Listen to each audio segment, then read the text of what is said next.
Au moins 7 personnes sont mortes et des dizaines d'autres ont été blessées après que des explosions ont provoqué l'effondrement de 2 ponts en Russie.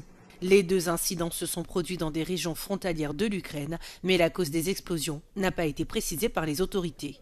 Le premier pont, situé dans la région de Briansk, s'est effondré sur un train de passagers reliant Klimov à Moscou. Au moins 7 personnes ont été tuées et 71 personnes ont été blessées. Quelques heures plus tard, un deuxième train a déraillé après l'effondrement d'un pont dans la région voisine de Koursk. À ce stade, les autorités russes n'ont fait aucun lien entre ces 2 incidents et la guerre qui sévit en Ukraine.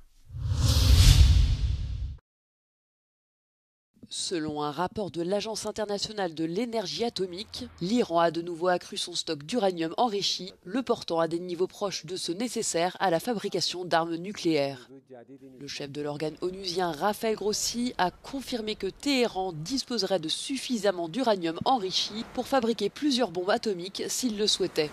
L'AIEA lance un avertissement sévère, affirmant que l'Iran est désormais le seul État non doté d'armes nucléaires à produire de telles matières, ce qui, selon l'agence, est très préoccupant.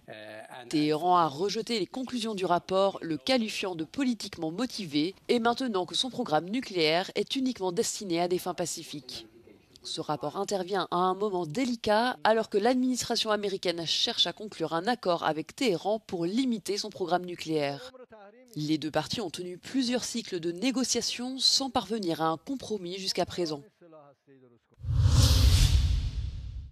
Au moins 31 personnes tuées et 175 autres blessées à Rafah, dans le sud de Gaza. Selon des responsables humanitaires et des représentants de la Croix-Rouge, les victimes ont été attaquées alors qu'elles se rendaient dans un centre de distribution d'aide alimentaire. Selon des témoins, les drones des forces israéliennes ont tiré sur la foule à environ 1 kilomètre d'un centre de distribution d'aide géré par la Fondation humanitaire de Gaza, une organisation controversée soutenue par Israël.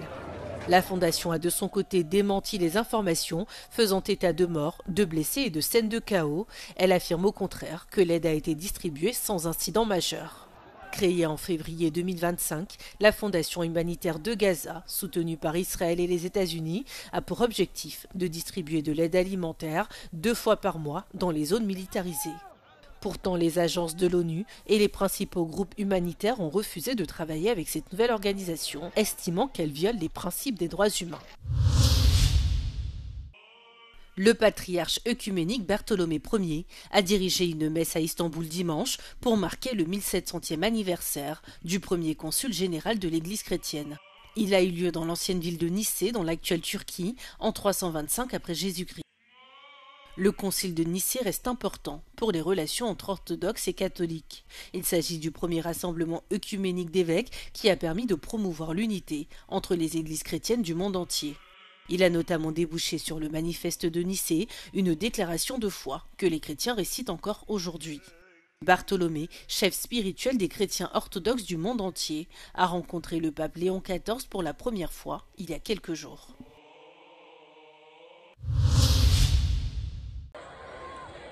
Le Paris Saint-Germain décroche le titre de champion d'Europe face à l'Inter Milan lors de la finale disputée ce samedi à l'Allianz Arena de Munich.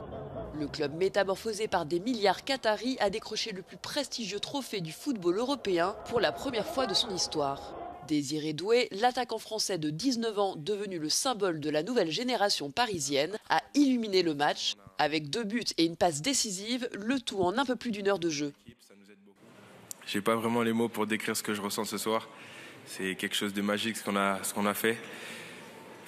On a écrit l'histoire de ce club, écrit l'histoire aussi du football français, du football européen. Je suis très heureux pour tout ce qu'on a fait ce soir et durant toute la saison.